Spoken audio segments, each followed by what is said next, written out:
Muchas gracias, Padre, por tan cálida bienvenida. Esperemos que obtengan los mejores frutos de este ciclo de conferencias. Ha llegado el momento de presentar a nuestro primer expositor.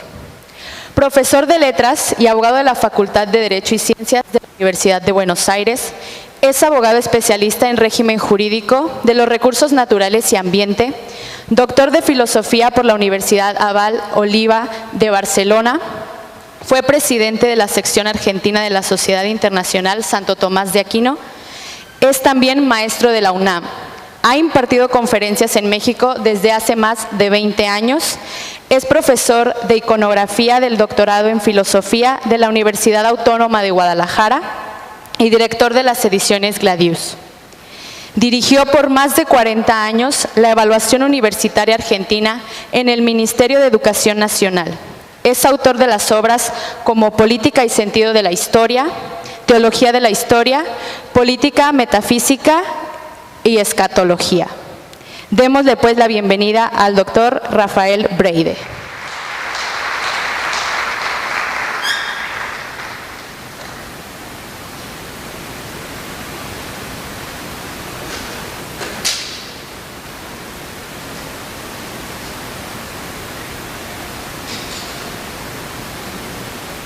Estimados amigos, este tema que nos preocupa de la inteligencia artificial es un tema fundamental de nuestro tiempo. Es el punto donde convergen todas las acciones del enemigo, ¿no?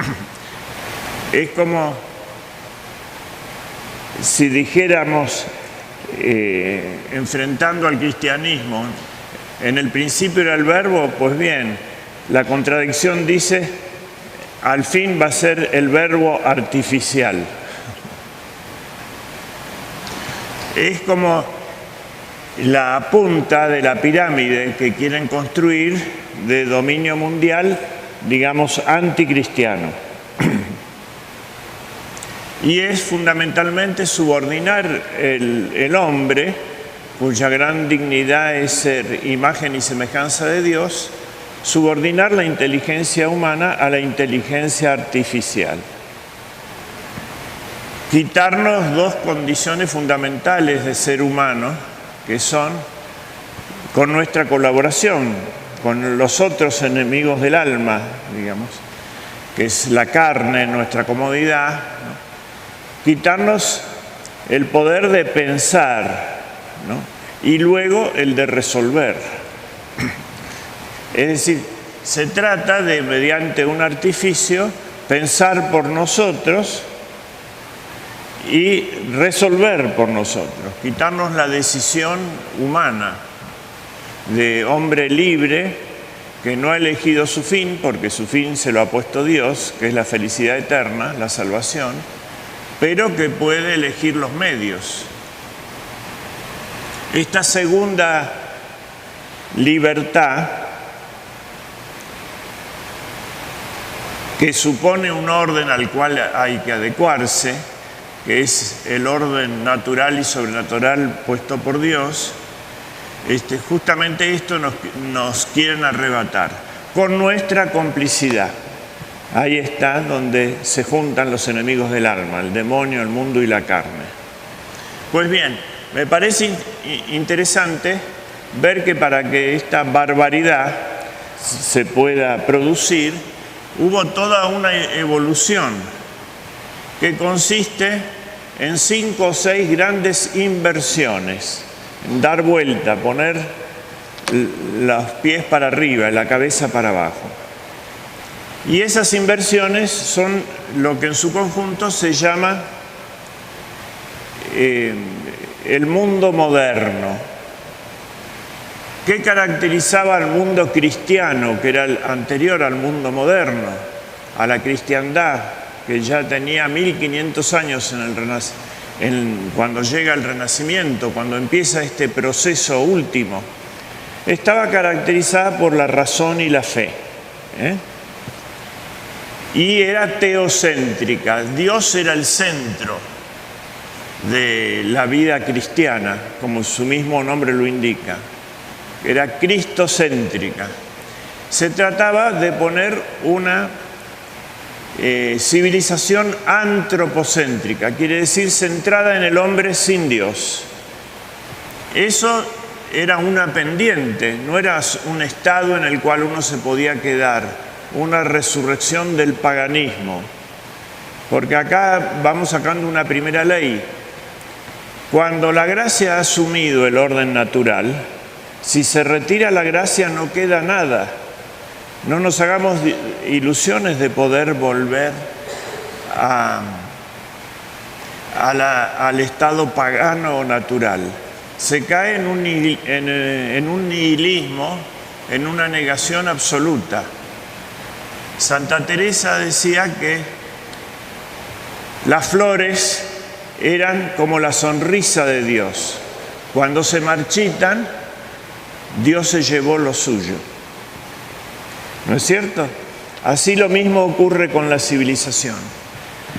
Si la civilización fue asumida por la gracia, la apostasía de los cristianos no es volver al paganismo, es volver a la nada, al nihilismo, al cero. Y como los espíritus no se pueden aniquilar, eso es el infierno, querer desaparecer y no poder. Es una definición del infierno. Bien, aquí tenemos toda la perspectiva de la caída. Vamos a analizar estas columnas. En la Edad Media, primera columna de arriba, horizontal, es la Edad Media. La centralidad estaba en Dios. La regeneración era por la gracia y en el alma. Pero no había inversiones, eso era lo correcto. Y predominaba la razón y la fe. El ideal formativo era el santo.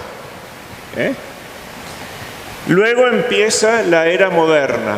Y esa era moderna tiene como primera etapa el Renacimiento y simultáneamente el protestantismo.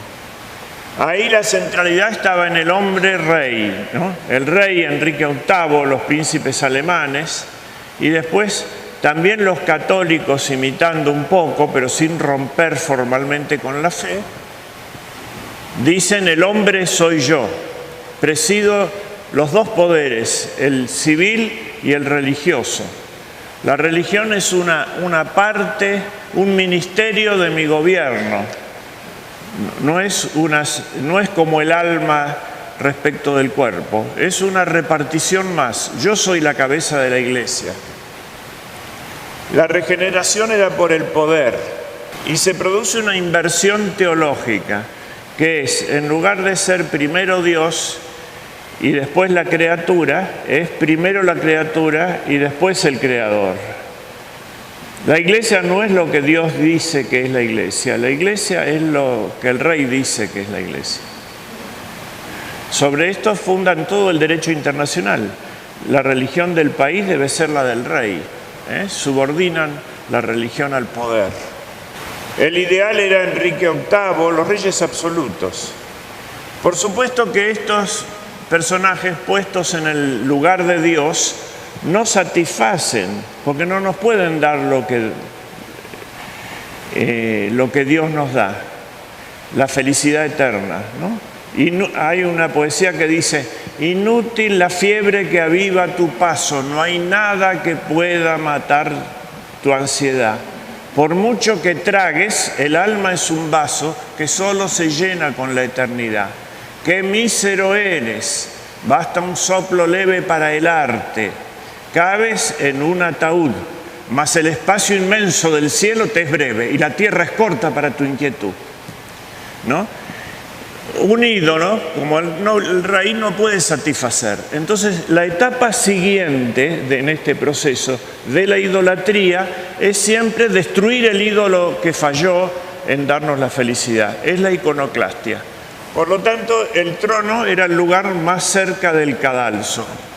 Termina en la guillotina, los reyes absolutos. Pero nos dejan como herencia el Estado absoluto, un gran aparato para oprimir al mundo, que pasaría al estado siguiente. El hombre de la corona desaparece y ahora viene el hombre del cerebro, el hombre de la razón. Es el filósofo. Se regenera por la razón, sin la fe, el cerebro, ¿no? Vamos bajando de la corona al cerebro. La regeneración era política, por más que los llaman filósofos, eran científicos políticos. Es la razón pura sin la fe, y el ideal es Voltaire. ¿Qué nos deja? Y la iconoclastia es la irracionalidad. Tanta razón pura, irracionalismo, se hace opresivo, no hay lugar al sentimiento. Entonces viene un estallido, pero en lugar de volver a la fe, se cae más bajo en el mero sentimiento, ¿no? En el romanticismo. ¿Y qué nos queda de esta época? La manía legislativa y la ideología. Esta inversión la inversión anterior era la criatura es más que el creador, ahora la idea es más que la realidad. Esta es toda la revolución filosófica moderna, consiste en esto. Mi idea de las cosas es más importante que la realidad, por lo tanto me llevo la realidad por delante, que es la obra de Dios, la realidad, la creación. No admito que hay una esencia en las cosas, no admito que hay lo suyo de cada cual. Entonces, en esta perspectiva no se puede ser justo. ¿Por qué? Porque la justicia es dar a cada uno lo suyo. Si no existen las esencias, si todo es mi capricho, no puedo ser justo con nadie. Queda la manía legislativa y la ideología. El romanticismo. Esto es la vuelta al corazón, pero no al corazón cristiano que significa el espíritu, ¿no? Nosotros adoramos el Sagrado Corazón de Jesús. Todo en Él es adorable, pero el corazón es como el símbolo de la intimidad divina, del espíritu. Cuando decimos corazón los cristianos entendemos espíritu.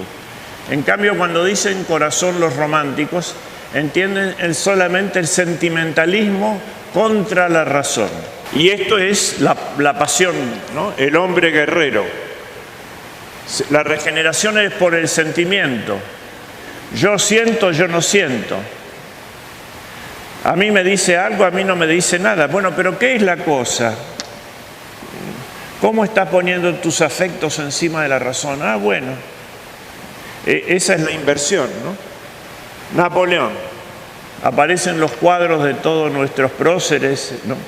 En el siglo XIX, con la mano así como Napoleón, uniformes guerreros. Y por supuesto tanto sentimiento desbordado, así como la razón sin amor había producido el racionalismo y se había vuelto insoportable, ahora el sentimiento irrazonable se vuelve insoportable y viene un gran reclamo de la gente de pragmatismo, de utilidad. Bueno, basta de sentimentalismo, necesitamos gente que resuelva las cosas, pero en sentido material, en sentido pragmático, que quiere decir utilitario. ¿Qué nos deja Napoleón cuando cae? Un gigantesco aparato represivo. El ejército permanente, las primeras guerras mundiales. América se independiza por el ataque de Napoleón, por ejemplo. Los efectos son en todo el mundo. Y la policía que espía. También es otro invento de esa era, Fouché, ¿no? No era mero poder de policía de cuidar el orden, era la policía como para espiar a los ciudadanos adentro. Aquí vienen las tremendas guerras de la Vendée y el martirio de los cristianos, una especie de cristiada francesa de la Revolución. El aparato represivo se queda y Napoleón y los románticos se van, como se habían ido los reyes y como se fueron los filósofos. Porque ningún dominio se establece si no es en la imagen de Cristo. Las cosas que se quieren hacer sobre el hombre es como ser firme en arenas movedizas. Lo dice San Pablo, ningún dominio se establece si no es en la imagen de Dios uno y trino. Y eso es fundamentalmente lo que quiere la revolución, arrancar de nosotros la imagen divina, que es la presencia de Dios, la inteligencia, presencia del ser, inteligencia del ser, amor del ser. Orden, el conocimiento, el poder de conocer y el poder de amar. Que nos da, esa es la dignidad del ser humano. El pragmatismo crea el hombre burgués. Ya no es el guerrero, no es el filósofo, no es el rey, ¿no? Es el hombre burgués, el abultado vientre con una cadena de oro. John Bull de los ingleses, ¿no? El comerciante próspero que va a arreglar todo y que tiene un perro que es el bulldog, el perro de Bull. Son los valores del estómago, no son los del corazón ni los del cerebro. Por supuesto del estómago sin referencia al alma y a lo inmortal. La inversión es económica. Antes la inversión había sido política, ¿cuál es la inversión política? La inversión política es que el poder es el objeto de la política y no el bien común. Es decir, es una vuelta perversa, invertida sobre la causa eficiente de la sociedad, que es la autoridad. La autoridad se transforma en fin de sí misma y no el bien, que es el fin de cualquier comunidad, el bien común de esa comunidad, y menos el bien común sometido al bien sobrenatural. Entonces, inversión religiosa, la criatura más que el creador. Inversión política, inversión filosófica, la idea es más fuerte que el ser, contra el realismo aristotélico tomista, podríamos decir. Inversión política, el poder más que el bien. Inversión económica, la economía es más que la política. Manda el economista al político. Eso es una inversión también. Y por último, ya vamos a la inversión técnica, que es la inteligencia artificial, de este mundo invertido, que es la herramienta es más poderosa que el operario. La civilización nuestra se ve amenazada por la obra de sus manos, por los propios inventos que el hombre hace, como la manipulación genética, como la energía atómica, ¿no? Todo se le va al aprendiz de brujo, se le va del control las escobas. Es el momento de los brazos, de la técnica. Predomina el trabajo, esto es el comunismo, el homo faber, el hombre que hace, no el hombre que piensa. Marx dice, no me interesa conocer al mundo, me interesa transformarlo, sin conocerlo. Bueno, ahí desencadenan procesos como el aprendiz de brujo, que no controlan. El ideal es Lenin. Por supuesto que si idolatro el trabajo, termino haciendo una sociedad de trabajo forzado. Por lo tanto, viene la esclavitud. Fíjense la iconoclastia, la guillotina para el poder absoluto de los reyes. La irracionalidad, en eso terminó la razón. El pragmatismo terminó fue la destrucción del sentimiento. La confiscación de la propiedad, la destrucción del predominio del interés. Y nos van dejando, y la esclavitud es la consecuencia de una sociedad de trabajo forzado. Voy a hacer una afirmación un poco temeraria, pero la vamos a poder comprobar. La solución del problema económico del paganismo, quiere decir de todo lo que no sea cristianismo, es la esclavitud. La llamemos como quieran, que el trabajo es una mercadería, como dicen los liberales, o flexibilidad laboral, como dicen los neoliberales, o que el trabajo hace al hombre, como dicen los marxistas. Terminamos resolviendo El problema con un ajuste de población, con exterminio y con esclavos, con gente que son herramientas para otro. Solamente en el cristianismo puede haber una relación laboral que sea de hombres libres, porque es participación el trabajo para el cristiano en la redención de Cristo,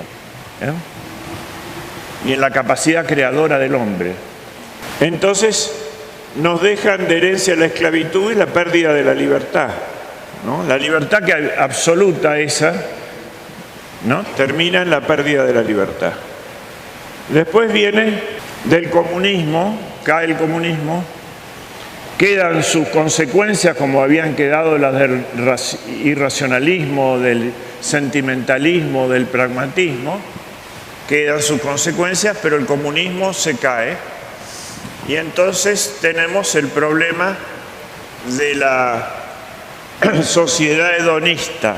El hombre no es un productor como el marxismo, ni es un burgués, ni es un guerrero, ni es un filósofo. El hombre es un consumidor. Eso del pasaporte y el documento era del citoyen, el ciudadano de la Revolución Francesa. En nuestro hombre es el feligrés. No se puede decir feligrés ahora, ¿no? Es el fiel, los fieles que tiene la Iglesia. Ese es nuestro hombre. No lleva un papel, lleva un carácter en el alma. Esto es cambiado por el ciudadano con pasaporte y ahora con un consumidor munido de una tarjeta. ¿Me gusta o no me gusta? ¿Me gusta o no me gusta? Esa es la participación en la sociedad, Somos un animal consumidor, no un animal productor.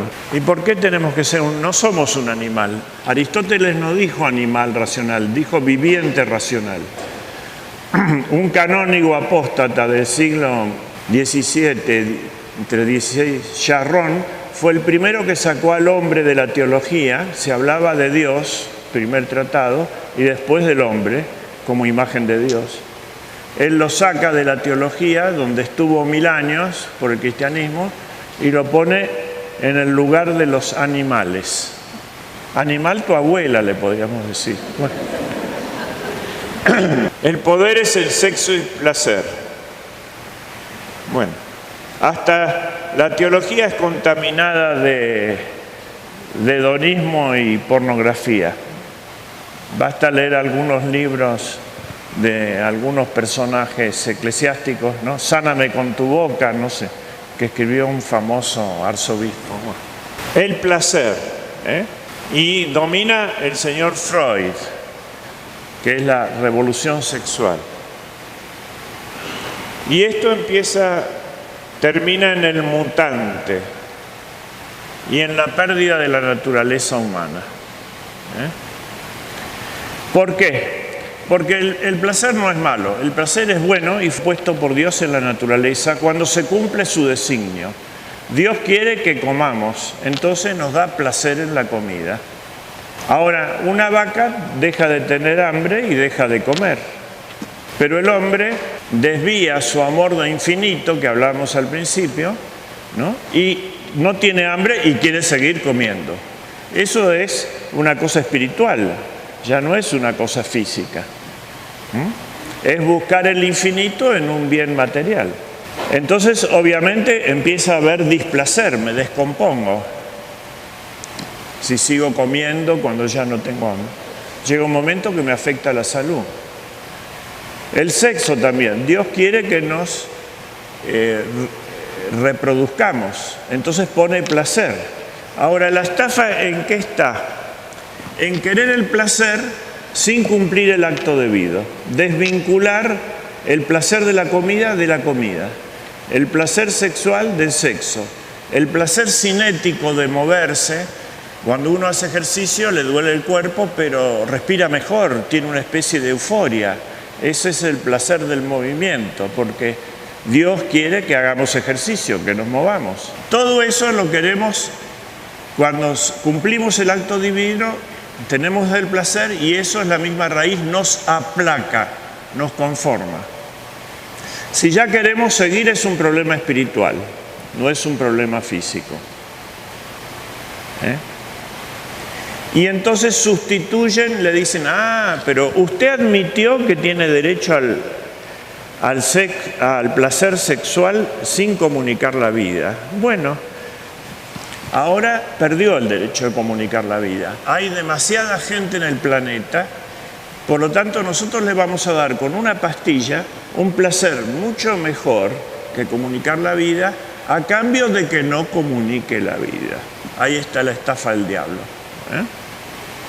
Este gran poder que tenemos de, colaborando con Dios, crear un ser humano que va a ser eterno, aun cuando se apague el sol y se agote la última galaxia, un humano va a existir, porque es eterna su alma. Ese gran poder que tenemos no lo vamos a tener. Nos quieren quitar eso. Ahí lleva la inversión sexual. Pero eso no asusta tanto, porque vienen todas las otras inversiones. La inversión teológica, la inversión filosófica, la inversión del sentimiento, la inversión política, la inversión técnica, la económica. Entonces, la inversión sexual, que es una característica de nuestra época, no es última, van a suprimir el sexo, no es última, a eso lleva la ideología de género, sino que es lógica después de todos los demás. ¿Y quién lo dice eso? La Biblia. ¿Y dónde lo dicen? Los Romanos 1. ¿No? Va describiendo toda esta caída San Pablo. Debían conocer que existía Dios, le dice a los romanos paganos, por el orden de las estrellas. Deberían saber que hay un Dios. Pero luego se volvieron a la tierra y se entontecieron en los propios razonamientos, dice. Esa es la inversión filosófica, tomar sus conceptos en lugar de la realidad. Dejaron de ver las estrellas donde estaba el orden divino y se quedaron con su propia idea más que la realidad. Y después describe toda la caída del Imperio Romano, siguiendo este esquema que yo lo saqué de ahí, lo secularicé, digamos, para poder explicarlo. Bien, la última, y acá llegamos, posmoderna. El hombre ha sido abolido, la razón humana ha sido abolida, y eso era el mundo moderno. El hombre de la razón, el hombre del sentimiento, el hombre del sexo, todo hombre ha sido abolido, ahora ha sido desplazado, y eso es el fin de la sociedad moderna. Con la muerte del Papa Benedicto termina la época conciliar y termina también el intento de interpretar el concilio conforme a la tradición. Ahora estamos en otra época, hay que asumirlo, que es la época posmoderna. El hombre no es más el centro, no es antropocentrista. Eso solo es un cambio de época. Evolución y cambio. La evolución en lugar de Dios. Datacentrismo. La técnica. La inversión es material. Y los que avanzan sobre nosotros son la bioingeniería, la ingeniería cyborg y la ingeniería no orgánica. El personaje ya no es ni Napoleón ni Bill Gates, es Bill Gates, o cualquiera que signifique de estos fantoches que ponen, ¿no? Hay toda una organización detrás que ponen como hombres del momento. Nos da el hombre orgánico y por último la abolición del hombre. La pérdida de la naturaleza humana era lo anterior. Ahora viene directamente la abolición del hombre. ¿Por qué? Por la subordinación de la inteligencia humana a la inteligencia artificial. Este ha sido el preámbulo. Tenemos otra etapa previa que ver, que es este mundo datacéntrico. ¿Qué plan tiene? ¿Qué noción del fin? ¿A dónde nos quieren llevar? Vamos a ir viendo la evolución tecnológica. Fijémonos aquí, dos cuadros. En 1930 y en 2024, casi 100 años, ¿no? 96 años. En la barra superior está el interés principal de la gente, ¿dónde estaba? En 1930 arriba es la familia, era lo que más le importaba a un ser humano. Luego la escuela, una de las instituciones más firmes de América, los colegios, duraron 400 años. La amistad, el 18%. Los vecinos, la convivencia humana, 11%. La iglesia, 10%. Ya teníamos un problema aquí. El restaurante o el bar, casi 8%. El college universitario, 3%. Bueno, y no existía la gente que está online. Ahora, el tiempo nuestro lo lleva el 60% el celular. Los amigos, el 13%. El bar, el 4%. La familia, el 4%. Antes era el 22%. De nuestro tiempo está dedicado a la familia. El colegio, el 3%. La iglesia, el 2%. Los vecinos, el 1%. Es decir, ¿dónde nos vamos a encontrar mañana?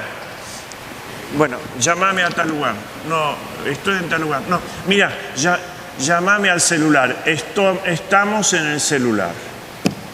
Ese es el lugar donde estamos. Estamos en un lugar virtual, ahí nos podés encontrar, ¿no? No en ningún lugar físico.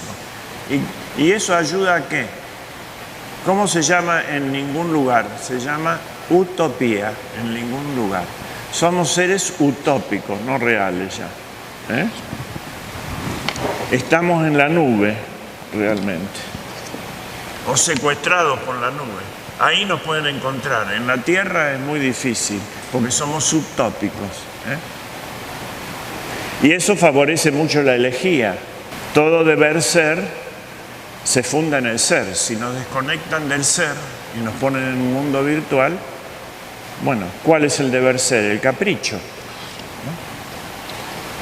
El nomos, la norma, depende del logos, el sentido. Si no podemos captar con nuestra mente el sentido de las cosas, perdemos el contacto con la realidad, no puede haber norma.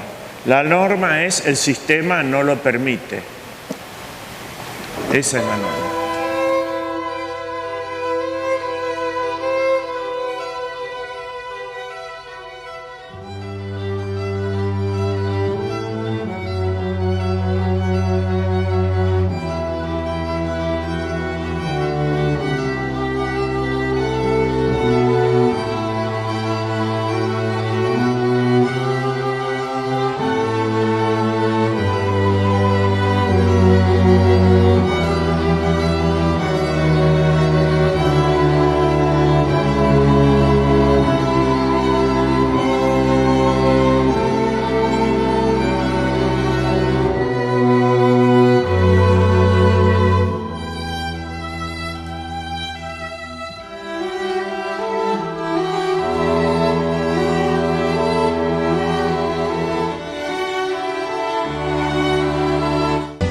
Vamos a ver entonces, después de este gráfico, el avance de la máquina sobre el ser humano. Vamos a ir rápido de esto.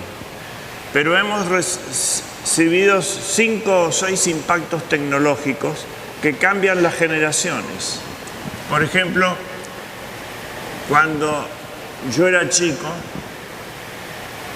es la primera cambio tecnológico. A ver cómo estábamos. Después de la guerra, ¿no? 1946 a 1964 dura eso. Había poca tecnología. Los métodos de enseñanza eran clásicos.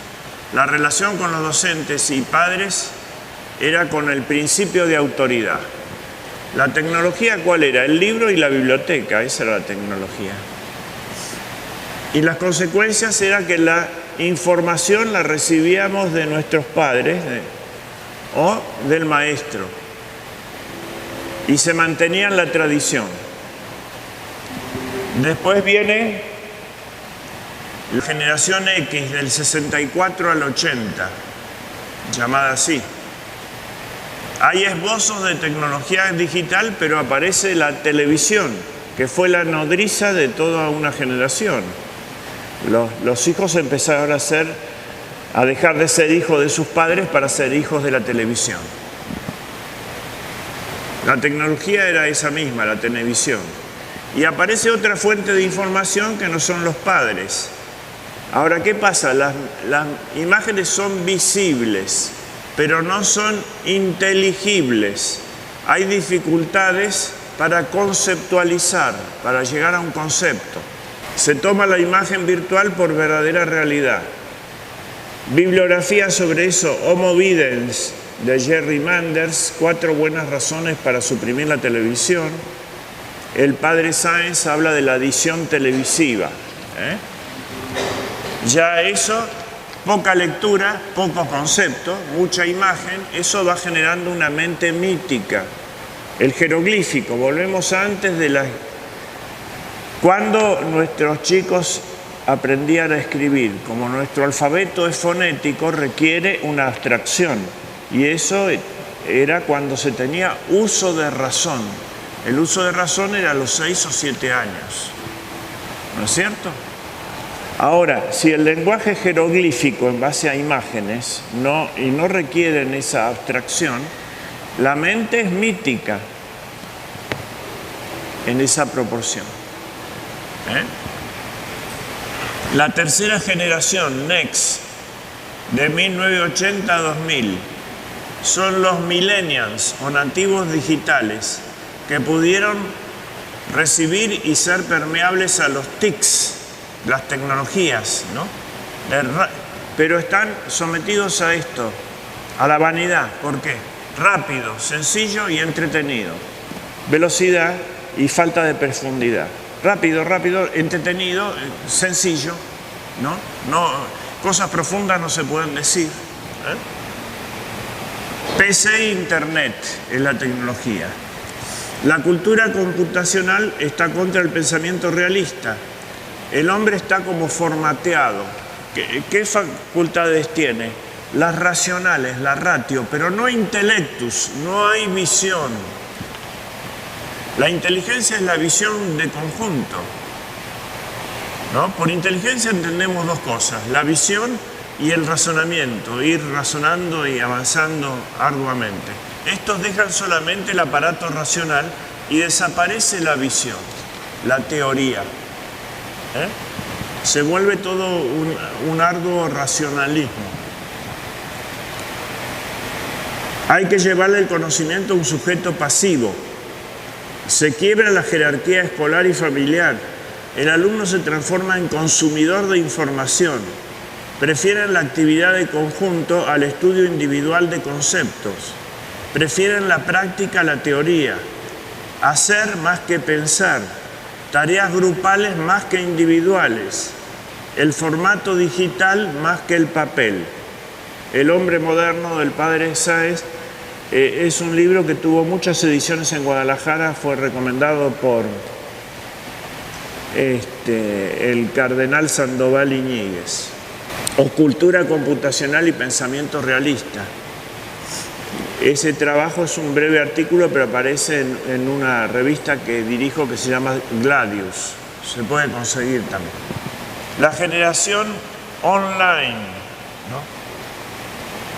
Que son los hijos de nativos digitales, ven lo digital como antiguo, plantean su vida online, viven a través de las redes sociales y reconocen los elementos de la vida a través de la web. Es online el WhatsApp. Hay una pobreza de vocabulario en cantidad y calidad, es la consecuencia. Son señales y no símbolos, frases, no oraciones.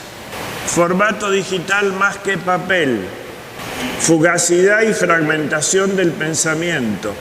Los chicos están tentados a tener pensamiento grupal. Si uno ve las frases de los chats, son emotis jeroglíficos, ¿no? Mitológicos, frases cortas, no oraciones completas, y la frase completa está en el grupo, si está, si no son meras impresiones. Es decir, han transformado el lenguaje humano, lo han reducido a un lenguaje de señales, no de símbolos. Acá puedo explicarlo brevemente o dejarlo planteado, pero necesita ahondarse más profundamente, ¿no? Signo es todo lo que remite a otra cosa. Pero esa remisión a otra cosa puede ser algo subjetivo, un estado de ánimo. Hay, ¿no? Digo, una interjección, entienden dolor, ufa, cansancio, o admiración. Eso remite a un estado de ánimo del que emite eso, pero no sabemos qué es lo que produce el dolor. Ay, me olvidé algo, ay, me duele la mano. ¿Por qué es ay? Cuando remite a un objeto es un símbolo, aparece el valor simbólico. Los animales se diferencian con nosotros porque tienen un lenguaje de señales que transmite estados de ánimo. Las interjecciones es el lenguaje de las gallinas. Nosotros tenemos algunas, ¿no? Pero llegado un momento hay que referirse a las cosas reales. Ahí aparece el símbolo. El símbolo es presencializante. Si yo hago así, me entiende que quiero algo. Pero hasta que no digo la palabra no quedamos unidos, el oyente, el hablante y la cosa. Si digo botella, ya quedamos unidos los tres. O si digo monitor o puntero, inmediatamente se establece el símbolo y conecta tres: el hablante, el escuchante y la cosa. Eso nos trae presente a la memoria la cosa. Ahí empezamos a hacer imagen de la Trinidad, es presencializante.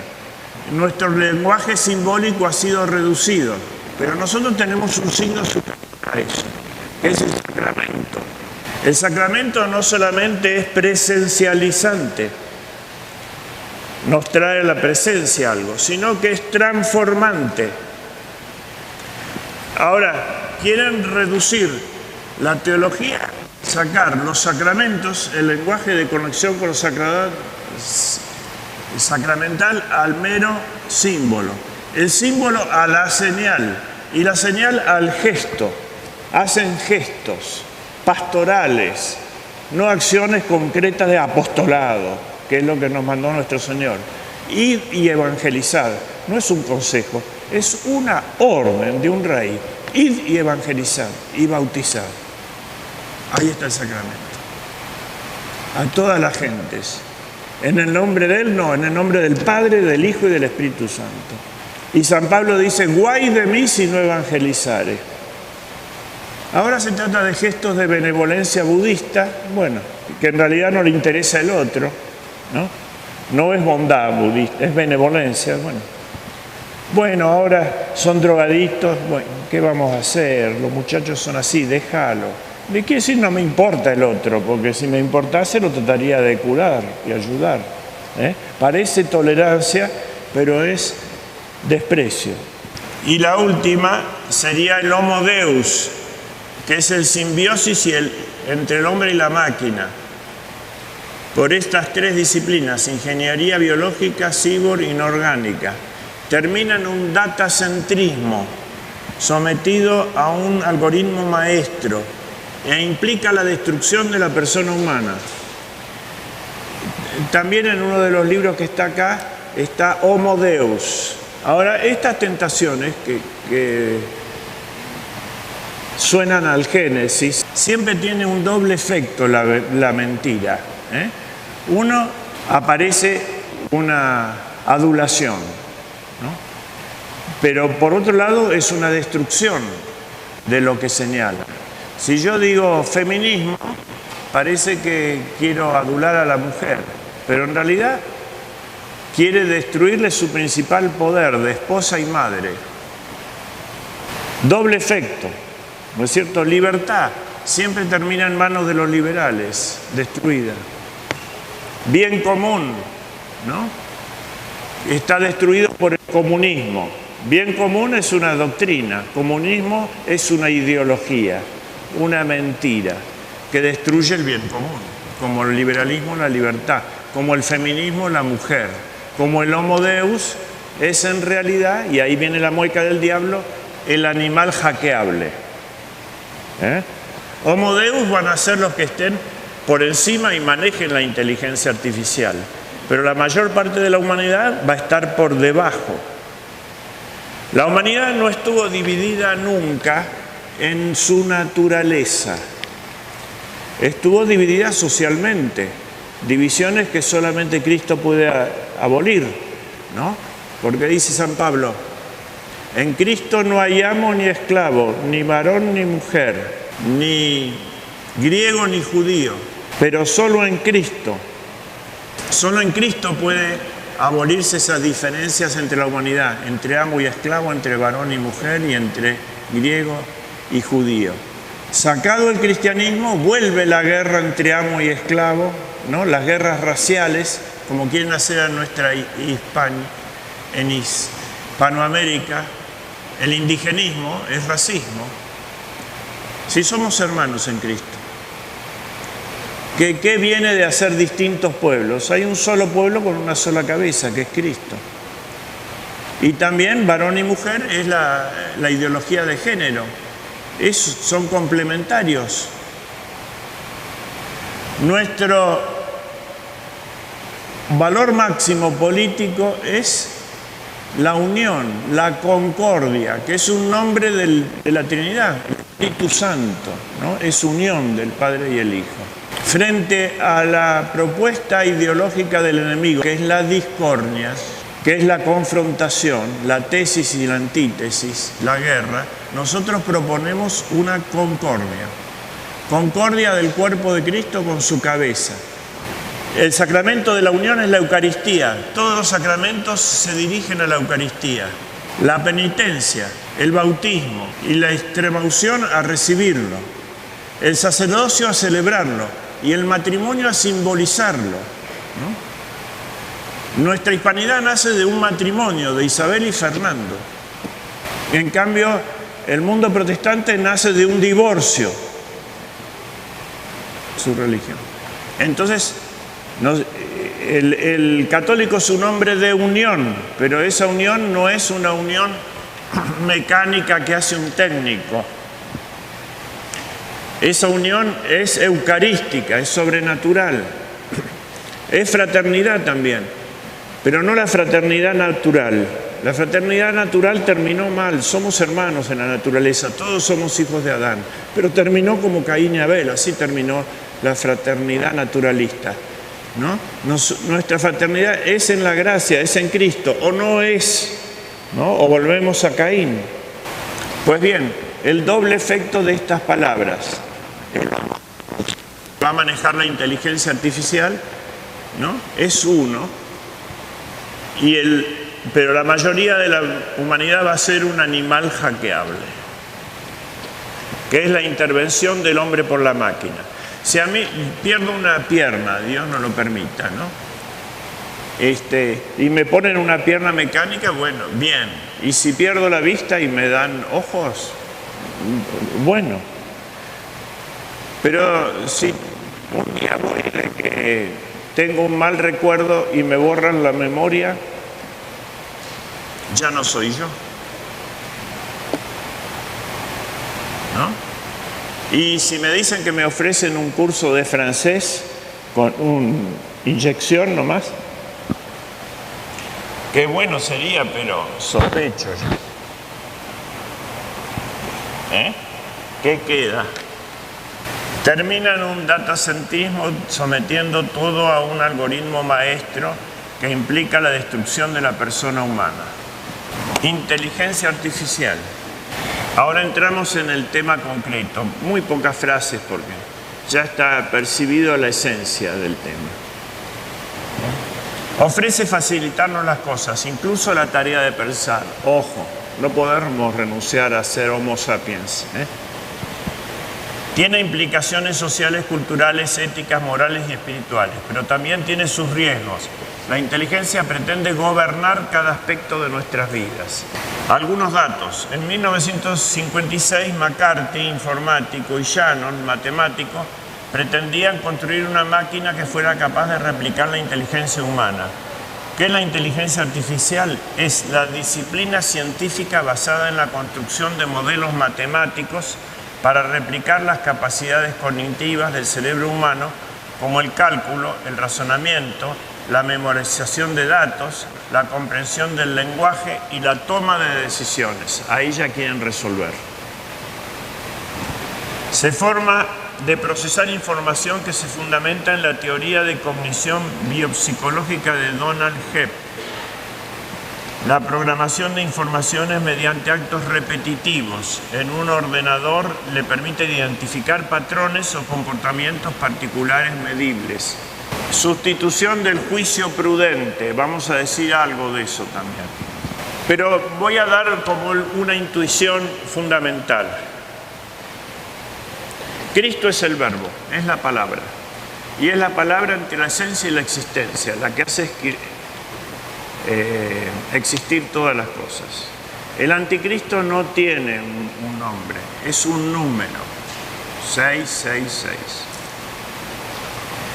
Entonces, esta abstracción es reemplazar a Cristo, el verbo, por el número. ¿Se entiende? Y manejarnos como un sistema binario. El pensamiento desaparece, son los datos acumulados. Y ahora viene la usurpación de la decisión humana. El árbol de la decisión manejado por logaritmos, es ese que está ahí. Son usados para regresión o clasificación de información. Su estructura es jerárquica. Deciden o presiden según relaciones entre columnas de datos y sus características. Este tipo de algoritmo pretende que la que resuelve un problema sea la inteligencia artificial. Nos quita el poder de decisión y decide por nosotros. Ahora, un poco de tomismo, de realismo tomista. Esto va a ser muy lindo porque nos va a reponer en la conducción de nuestras decisiones. ¿Dónde está eso? Cuando habla de la prudencia, Santo Tomás, que es el arte de la decisión nuestro. Ahí en una columna, lo estudiarán en otro momento, los órdenes angélicos, serafines, querubines, tronos, dominaciones, virtudes y potestades, y el orden de la ejecución, principados, arcángeles y ángeles, contemplativos, ¿no? Este es el esquema de todo el universo, también de la decisión humana. Vayamos primero. Tenemos un problema, supongamos que somos un médico, o un abogado, o un ingeniero, o un hombre que tiene que resolver, ¿no? Y nos traen un enfermo, o un conflicto al abogado, o un problema de un edificio o un ingeniero. ¿Qué es lo primero que se debe hacer? La memoria del pasado, ¿no? El médico, aunque tenga un herido ahí, trata de preguntarle al herido si no puede responder a algún familiar la historia clínica, ¿no? Por ejemplo, ¿es diabético o no es diabético? Porque le tenemos que dar suero, pero si es con azúcar o sin azúcar. Empieza a resolver, pero todavía no ha resuelto sobre el fondo de la enfermedad. Y empieza a pedir información. La información tiene a poner el tema en presencia. En nuestra mente, la presencia, la memoria es un reflejo del Padre. La memoria nos permite poner en la cabeza lo que tenemos que considerar. Memoria del ser, primero. Inteligencia del ser, el Hijo. Segundo, amor del ser, el Espíritu Santo. Ese es el mecanismo de la decisión. Actúa la Trinidad en nosotros. Memoria del pasado, entonces. Ponerse en presencia del ser, la experiencia es la madre de la ciencia. Antes de resolver hay que estudiar los antecedentes. El abogado oyó el problema, pero le dice, bueno, perfecto, lo entiendo, tráigame el contrato que lo voy a estudiar. Ya sé que es un problema de desalojo o es un problema de denuncia por un delito, ¿no? Alguna noción tiene, pero tiene que estudiar el asunto. Tiene que ponerse en presencia de eso. Segundo, inteligencia del presente. Es la idea del ser. Es discernir con la sindéresis y la fe lo que es bueno y conveniente. Bueno, hay un matrimonio peleado, el buen abogado trata de recomponer la situación primero, antes de hacer el negocio del divorcio. Y pensar, este divorcio es con hijos o sin hijos, con bienes o sin nieve, ¿cuánto puedo cobrar? No. Primero la restauración de la cosa. Inteligencia del presente. Tercero, docilidad. Esto es pedir y aceptar consejos. El médico ya lo tiene en el hospital, lo tiene en la camilla, ya le puso el suero, pero empieza a pedir análisis al laboratorio. Y el abogado pide antecedentes. Y el ingeniero pide, bueno, yo le arreglo la casa, pero deme el plano. Quiero saber por dónde pasan la electricidad y las cosas, ¿no? Hay una docilidad, que es la aptitud de dejarse aconsejar por los que saben, por los peritos y todo eso. Después viene ya la ejecución, que es la providencia, fijarse en el fin, para ordenar los medios oportunos y prever la consecuencia de la acción. La razón, que es resolver por sí en el caso no urgente, después de reflexión y examen. ¿No es urgente? Bueno, lo vamos a pensar bien. Es el momento del análisis. Hay gente que son muy buenos analistas, pero no saben resolver. Esa es la diferencia universitariamente entre el bachiller y el licenciado. El licenciado tiene que saber resolver en el problema estándar. El mero bachiller universitario simplemente hace un buen análisis. Ahora usted sabrá. Le transfiere el poder de la decisión al otro, porque no está educado para tomar la decisión. Y la sagacidad es cuando hay que resolver sin todos los elementos en un caso urgente. Por ejemplo, el médico ve que es un proceso infeccioso, pero no sabe cuál es el virus. Y los análisis van a estar en una semana y el enfermo se le muere. Bueno, denle un antibiótico de amplio aspecto, ¿no? Hasta que sepamos, hasta que esté el análisis y le doy un específico, ¿no? Eso es sagacidad. Porque a veces estamos obligados a resolver y tenemos que acertarla como el operario, ¿no? Como el artesano en su oficio. ¿Qué me viene a decir? Luego viene la circunspección, que es la consideración de todas las circunstancias del caso. Y es juzgar la conveniencia de cada acto. Después viene la cautela, que es contra los impedimentos extrínsecos que pueden llevar al fracaso. Y último, la integración, que es saber sumar todos ellos. Presencia del ser, diagnóstico. Operación del ser, tratamiento. Así está hecha toda nuestra mente clásica en todas las profesiones, pero siguen este criterio. Esto nos quieren quitar por el árbol algorítmico, pero antes nos quitamos nosotros por nuestra educación defectuosa. Porque esto, ¿cuándo había que hacerlo? En esto consiste la madurez, en la capacidad de tomar decisiones. Y ese es el objeto de la segunda enseñanza. No pasar a la universidad, sino obtener el hombre maduro que tiene que resolver en poco tiempo con quién se va a casar, ¿no? La elección de su vida, etcétera, qué trabajo va a hacer, qué profesión va a seguir. Eso se resuelve a los 17, 18 años, 16 años, ¿no? Y no se ha educado en la madurez. ¿Cuál es la madurez? La capacidad de decidir. Entonces, muchos jóvenes deambulan por universidades porque no han sabido decidir sobre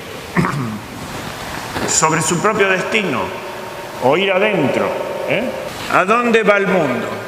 Voy a leer rápidamente los objetivos de la Agenda 2030, que ya la postergaron al 45, se atrasó el plan. Y tiene en la primera columna objetivos, pero luego viene la traducción nuestra. Primero, fin de la pobreza, dicen. ¿Qué significa? Sepamos que es el demonio el que está hablando, ¿no? Reducir la población. Hay que terminar la pobreza. La pobreza es porque somos muchos, los recursos son escasos. Terminemos con la población. Hambre cero quiere decir monopolio de los alimentos. A las naciones las controlan por la energía, el petróleo, las alternativas, etc. El gas. Pero a los hombres se los controla por la comida, individualmente. Salud y bienestar es vacunación cíclica obligatoria, la intervención metódica y sistemática del cuerpo humano por el Estado. Educación de calidad, adoctrinamiento, igualdad de género, feminizar y enfrentar a la sociedad. Es viejísimo, 4.000 años tiene el decreto del faraón. Si es hombre, morirá. Si es mujer, vivirá. Se salvó Moisés. O le dan impuestos como, digamos, puestos en las Paso y Juárez ahí, a las mujeres empleos y no a los hombres. Entonces aumenta la delincuencia masculina. Está todo pensado para eso, ¿eh? Para romper los roles del varón y la mujer. Agua limpia y saneamiento, quiere decir crear sequías para controlar el agua. Energía asequible y no contaminante, quiere decir impuestos verdes abusivos. Trabajo decente y crecimiento económico, quiere decir mega empresas y explotación laboral. El paganismo resuelve el problema económico con la esclavitud. Reducción de las desigualdades, leyes únicas para todos los países. Ciudades y comunidades sostenibles, vigilancia y control de todo, producción y consumo responsable, alimentos transgénicos, acción por el clima, geoingeniería climática. Acá viene una de las claves. Dios nos hizo reyes de la creación, pero no dioses de la creación. El poder del hombre de administrar los bienes y se lo dio con el derecho de nombrar a los animales. Pero a los elementos de la naturaleza no le dijo que los nombre, los nombró él. Hágase la luz y la luz fue. La tierra, el mar, el viento. Eso significa que Dios controla el cosmos.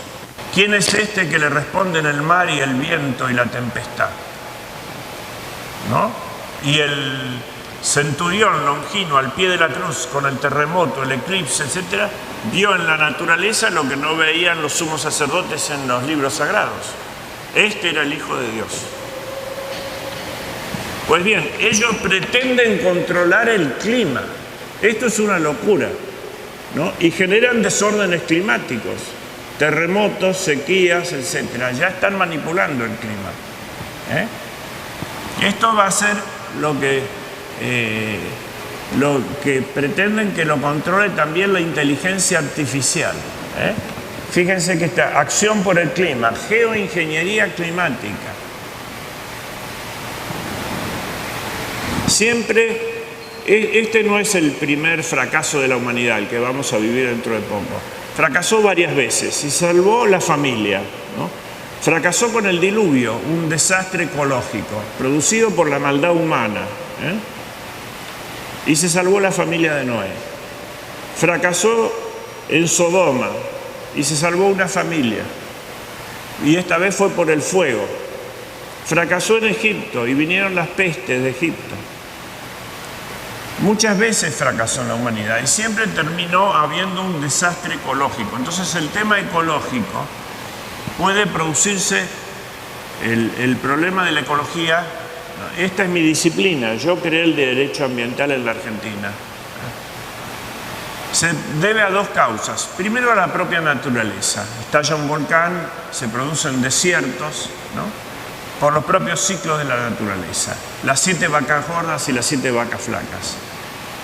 Pero hay otro que ya lo sabían los paganos, que es este: la sustancia del universo es de orden moral y los pecados de los hombres producen desastre en la naturaleza, que ellos llamaban catástrofe, se da vuelta en los astros, o desastre, caen los astros, o cataclismo, se da vuelta el clima. Es por el pecado. Por ejemplo, las plagas de Egipto, por el homicidio sistemático, por el aborto concretamente. Entonces hay que distinguir los procesos, y lo que hay que hacer es, no quieren desastres climáticos, bueno, cumplamos la voluntad de Dios. ¿Por qué no probamos eso? Vida submarina, control de todos los alimentos marinos, vida de los ecosistemas terrestres, control de los recursos, paz, justicia e instituciones sólidas, Estado policial, moneda única, tarjeta y número después, impreso, chip, alianzas para lograr objetivos, gobierno mundial, ¿no?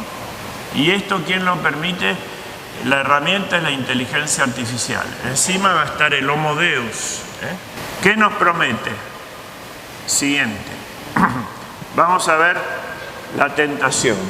La IA no es solo una construcción teórica y técnica, parte también de corrientes filosóficas como el cientificismo y el evolucionismo reduccionista. Transhumanismo quiere cambiar el ser humano del Homo sapiens al Homo Deus. Esa es la promesa. Seréis como dioses. Salieron nuestros antepasados en 4 patas y cubiertos de pieles como los animales del paraíso, agachados. La promesa es ser como Dios, pero es una animalización lo que propone. Quieren pasar de un ser orgánico a un ser inorgánico. El transhumanismo necesita instrumentalizar al hombre para potenciar sus capacidades cognitivas y físicas, crear un intelecto agente colectivo artificial. Esto que soñaban los cabalistas de la Edad Media, un intelecto agente, es decir, un intelecto común que piense por todos. ¿Qué quiere decir? El rol de Jesucristo, de ser la luz que ilumina a todo hombre que viene a este mundo, ¿no? Quieren en lugar de eso hacer una conciencia universal que piense por nosotros. Los filósofos podrán precisar, no lo puedo decir ahora, ¿no? Es usurpar el intelecto agente, un tema para estudiar. Universal. Lo decimos así. Somos probablemente una de las últimas generaciones de Homo sapiens. En un siglo o dos la Tierra será dominada por entidades que serán muy diferentes a nosotros, porque en las próximas generaciones vamos a aprender cómo diseñar cuerpos, cerebros, mentes, y estos serán los principales productos de la economía, no los textiles, ni los vehículos, ni las armas. ¿Quién nos dice eso? Yuval Harari, que es el filósofo cabalista que dirige el foro de Davos. Tiene 2 libros, o varios libros, pero 2 importantes. Uno es Homo Deus, que es el que sintetizo acá. Y lo tienen en 10 páginas en el libro mío. ¿Dónde queda la trascendencia? La inteligencia artificial busca ante todo obstruir y liquidar de nuestro horizonte la dimensión trascendente, de Dios como paradigma, como alfa y omega de nuestra vida y moral política.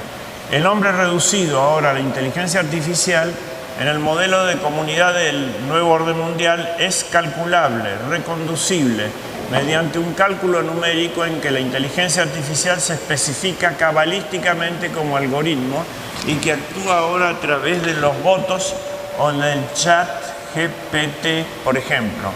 La inteligencia artificial no se propone invertir el orden del Génesis. No solo se propone invertir el orden de Génesis, se propone también invertir la propia visión biológica y fisiológica de la persona humana. Para Yuval Noah Harari, la IA es única y es una autoconciencia transpersonal. Es decir, el hombre es un accidente, un número. Y la sustancia es esta inteligencia artificial.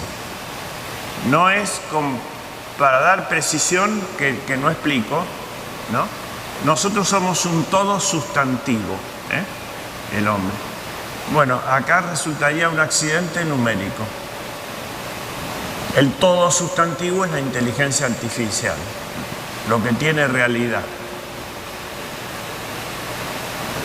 Que pensándose crea nuevas realidades y las modifica. Es la inteligencia divina. Nuestro verbo, el verbo humano, descubre la realidad, pero no la crea. Si Dios dice hágase la luz es.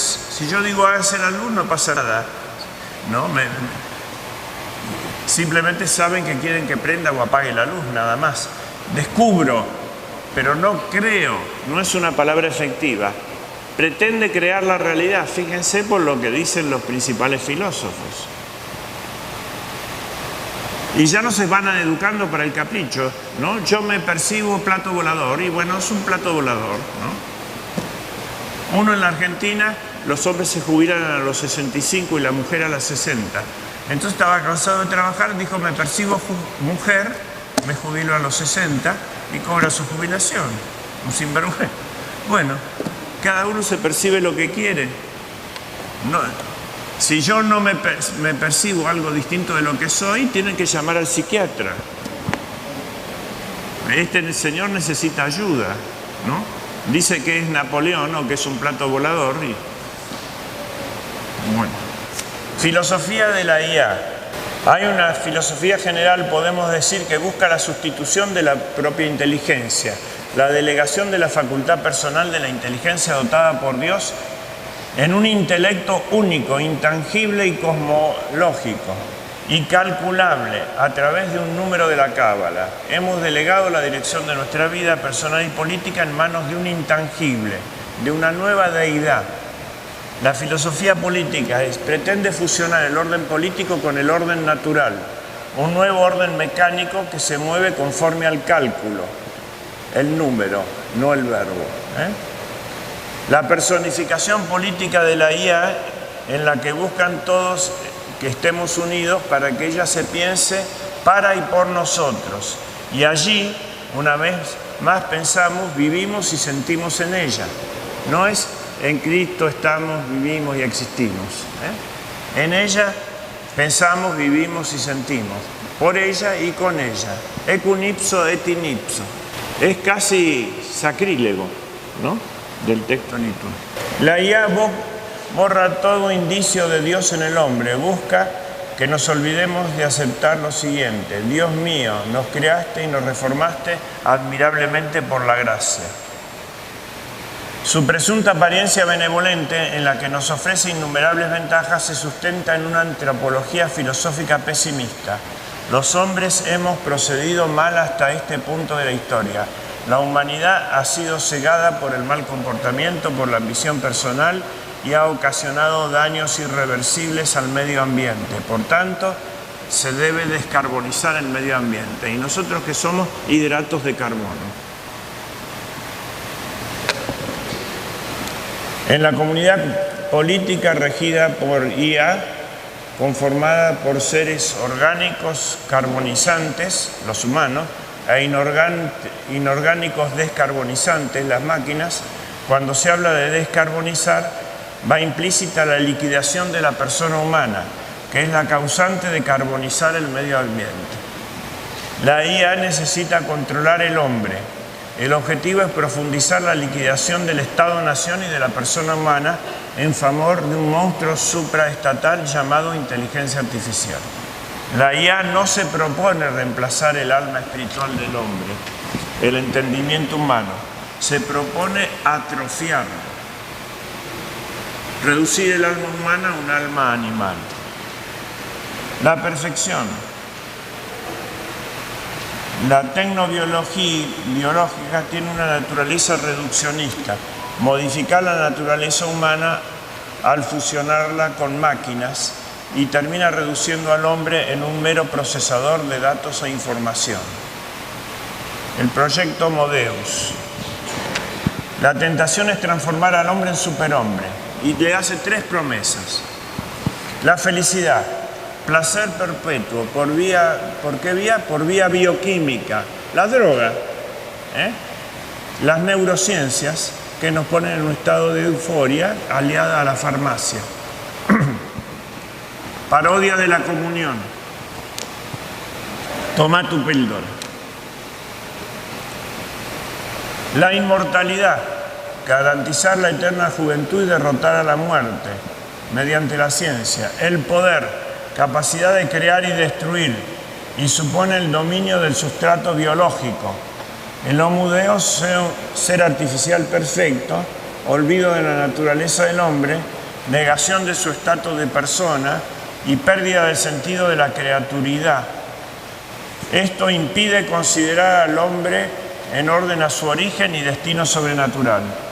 El paso del homo deus supone una transmutación de la mente humana y la desaparición del hombre. Medios de ascenso: bioingeniería, ingeniería cyborg e ingeniería anorgánica. Un ejemplo les voy a dar. Le pregunta a alguien qué es cisgénero a la inteligencia artificial. ¿Qué quiere decir eso? Y le responde: una persona cisgénero es aquella que se identifica con el género con que nació.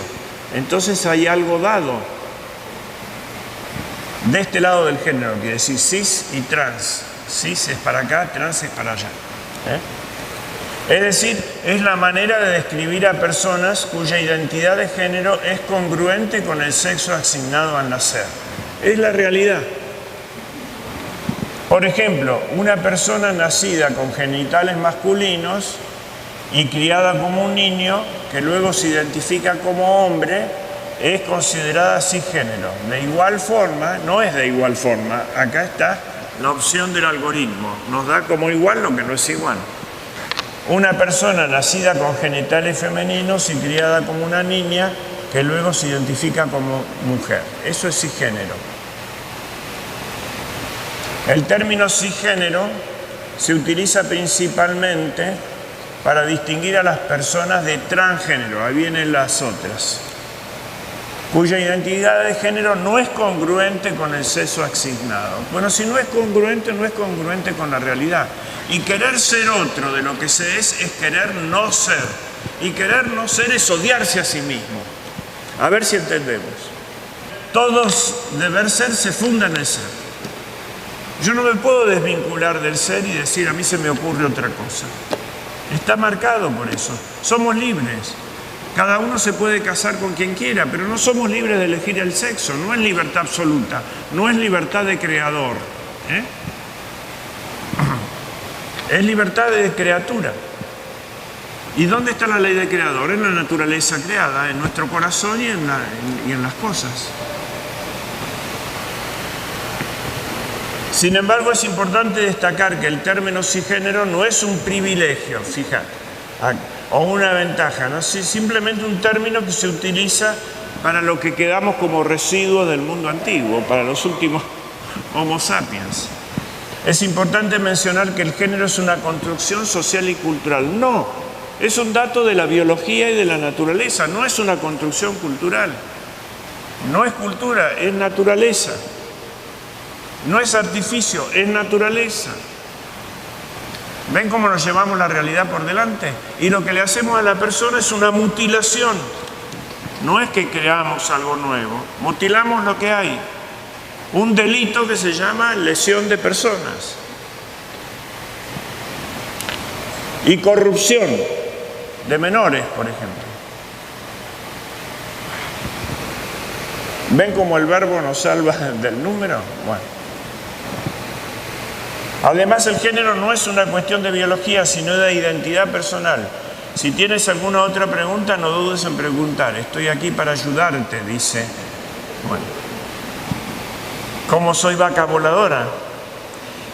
Artificial, la era del animal hackeable, la imagen y semejanza divina. Hay dos opciones,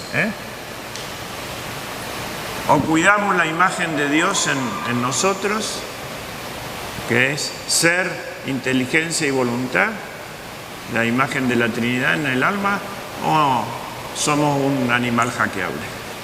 Es la otra opción. Bueno, Aquí estamos, la era del animal hackeado.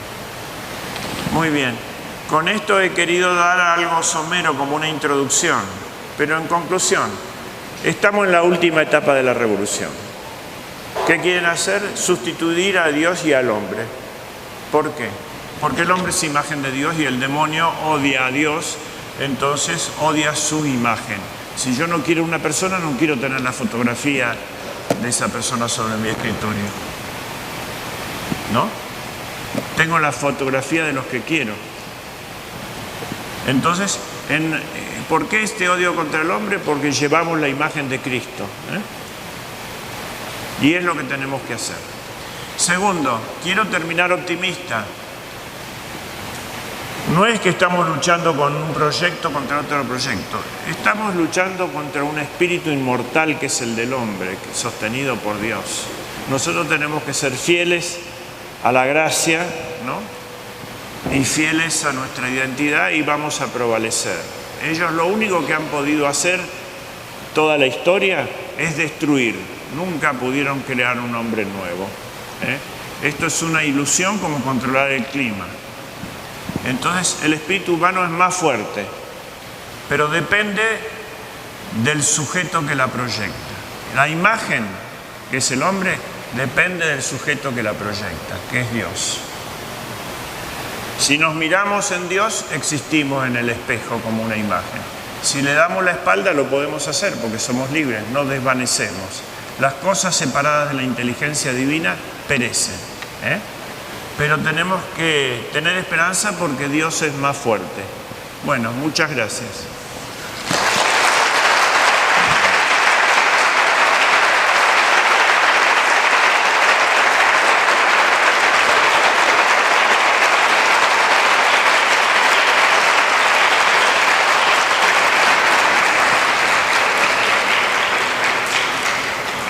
Bueno, si alguien tiene alguna pregunta, puede alzar su mano y nosotras llevamos el micrófono.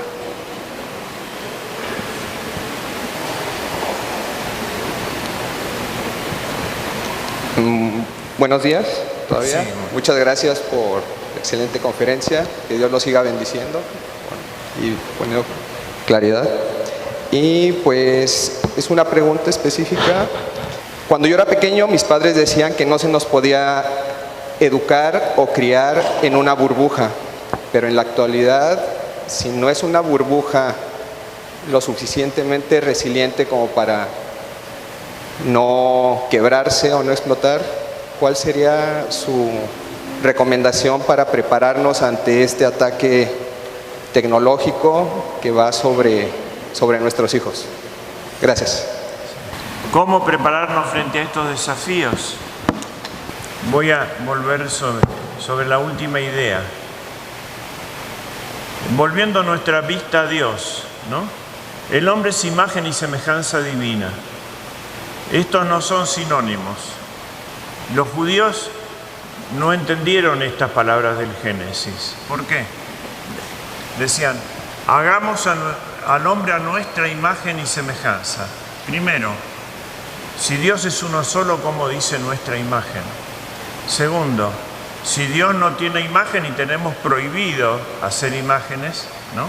¿Cómo es a nuestra imagen? Y una sola. Nuestra, una sola. Tercero, imagen y semejanza no son sinónimos. Eso no se aclaró hasta que se encarnó el Verbo. Hagamos al hombre es la deliberación de la Trinidad. Nuestra imagen, una sola imagen porque solo el Hijo se encarnó. Y imagen es lo ontológico, todo hombre es imagen, pero como si fuera la semilla, ¿no? Semejantes al reino de Dios a un grano de mostaza.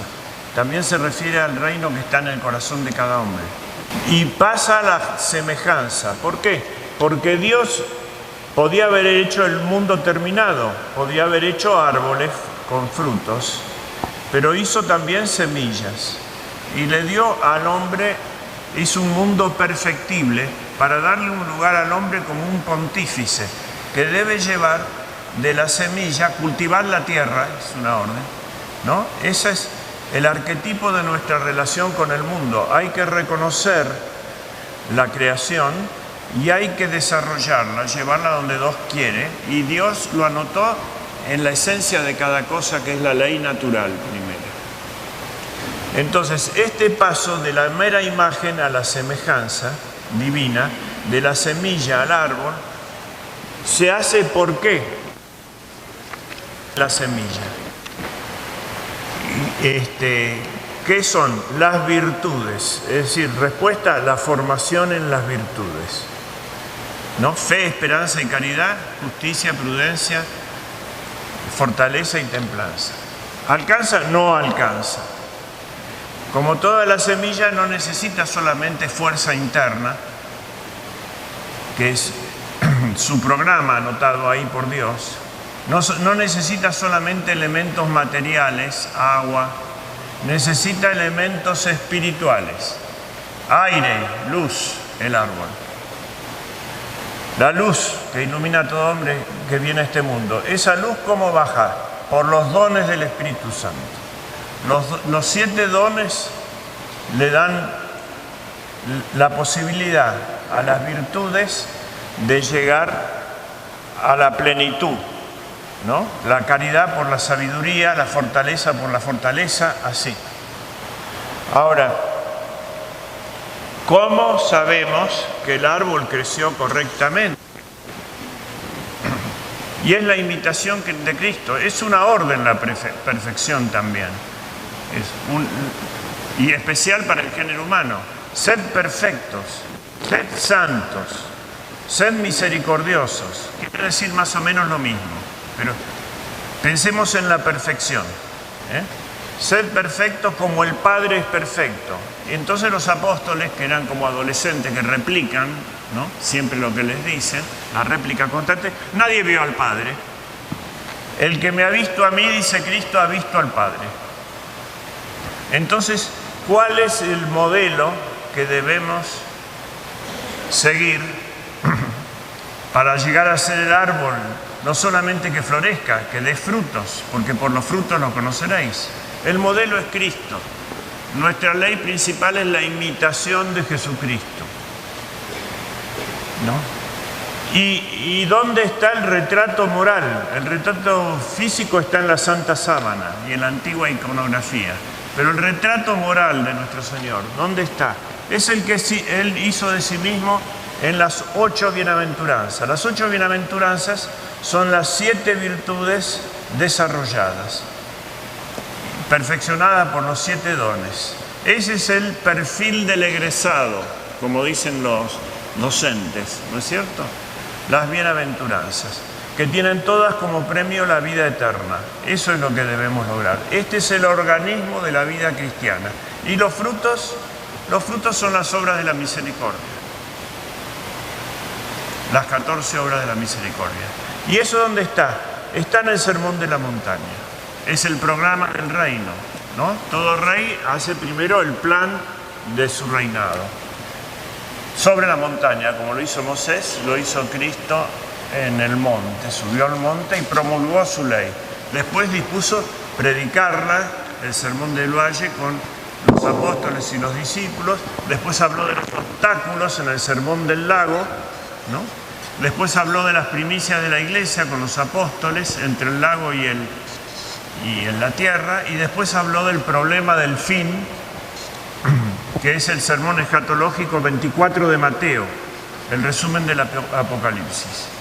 Tal como un rey programa toda su acción en dirección de un fin.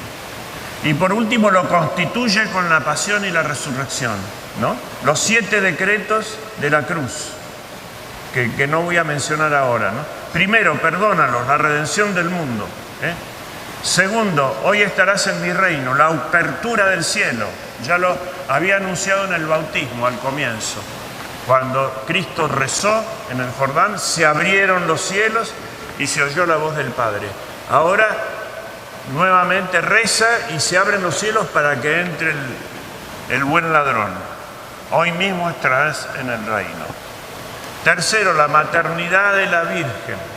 He ahí a tu hijo y he ahí a tu madre. ¿En quién? En San Juan. Y Pedro se había escapado. Somos hijos de Dios en San Juan y en la Virgen. volvió, ¿no?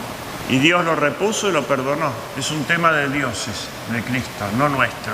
No es nuestro estar al pie de la cruz, eso es. Y saber que empezó la pasión del cuerpo místico,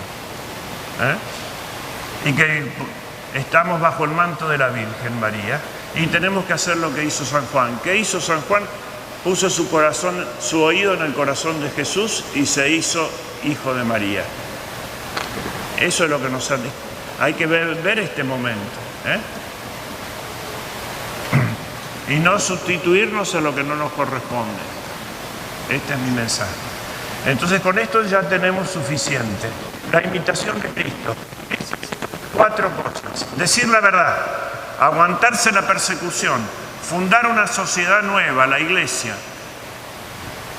y predecir la ruina del mundo caduco. Esto va a terminar en un desastre ecológico, ¿no? El gran terremoto que anuncia el Apocalipsis. ¿A dónde va a terminar la manipulación del clima y del hombre? Pero justamente San Juan nos da el libro del Apocalipsis, no es un libro para aterrorizarnos, sino que nos permite, es una guía que nos permite pasar de la tribulación a la gloria. Es el libro de la esperanza cristiana. Tenemos que pensar en las bodas del Cordero,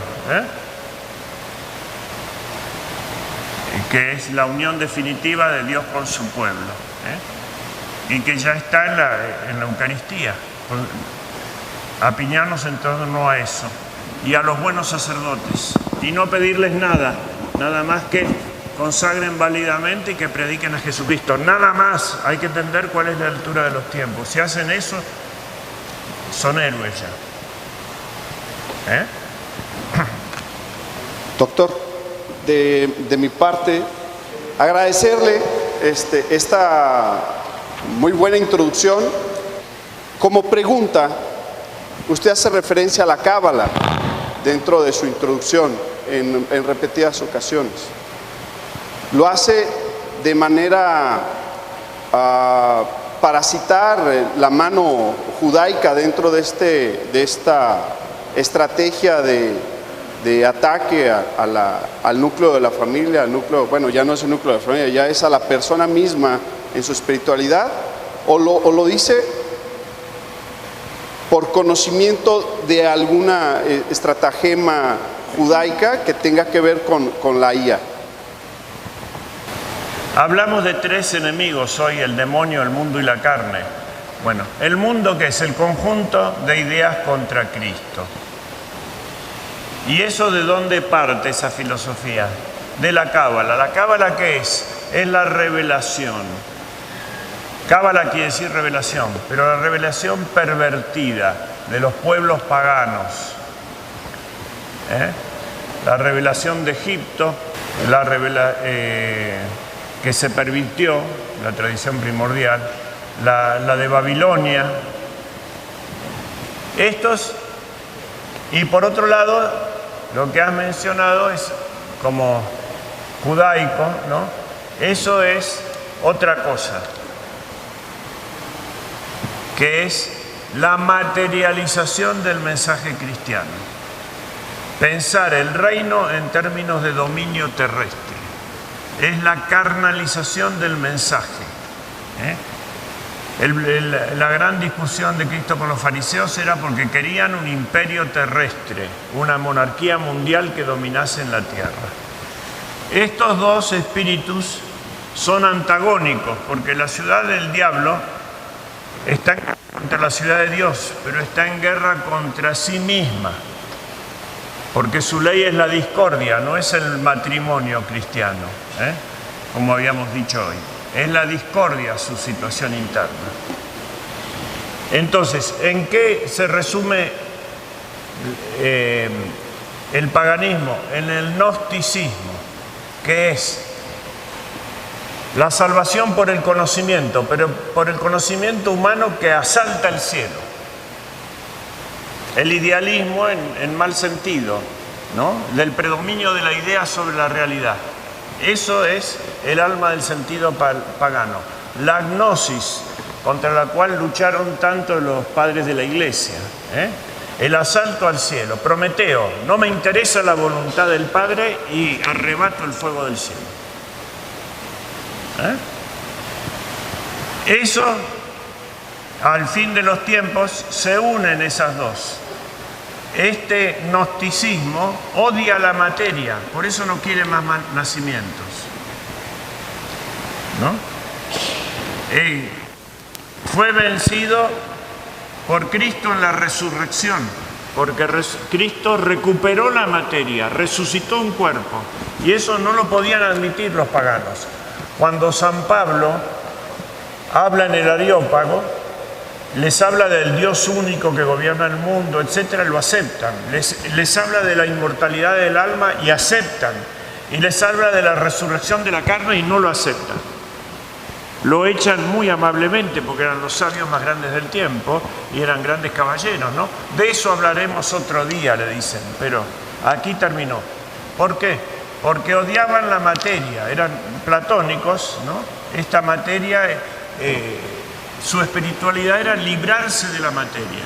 Y nuestro Dios recupera su creación, vino a recuperar la creación. Los sacramentos tienen materia. Entonces, este espíritu de soberbia, ¿no?, espiritual, típicamente, se opone al del dominio carnal, donde destruyó la idea carnal de los judíos del dominio material terrestre, que era opuesta a esta idea gnóstica, digamos, idealista, en la cruz, ¿no? En la cruz terminas del Alejandro Magno que esperaban o del Julio César que domina el mundo, en la derrota. Entonces, vence a los gnósticos en la resurrección y vence al materialismo en la crucifixión. Bueno, los espíritus estos salen antagónicos y los gnósticos en su momento dado, pero unen en algo terriblemente corrosivo, en una unidad inestable, que es el gnosticismo al servicio de la materia, del materialismo. Y la fórmula es el materialismo dialéctico. Marx. Bueno, esto es una evolución de este materialismo dialéctico. Es como si tuviéramos tierra y fuego. Bueno, ahora hacemos un nuevo enemigos, ahora hacemos un nuevo elemento, lava ardiente, terriblemente corrosivo. Ese es el mundo, el símbolo para el enemigo ahora del mundo que tenemos, Este espíritu doble, a la vez materialista y a la vez dialéctico, es decir, de ideología, de mal espíritu, del fuego en sentido infernal, de Lucifer. Entonces, ese es el espíritu del mundo actual. Odia los nacimientos, eso es más que un consejo porque hay pocos recursos naturales, que es falso. Hay para 40.000 millones de habitantes. Los crean escasos para dominar el mundo. Es más que eso, ¿no? Y por el otro lado, el comunismo mezclado.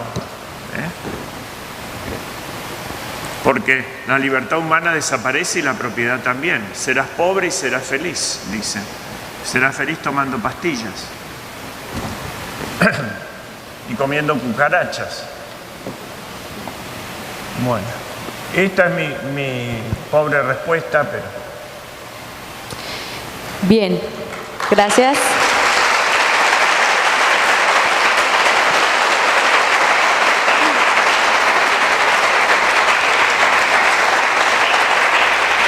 Hemos terminado con la sesión de preguntas.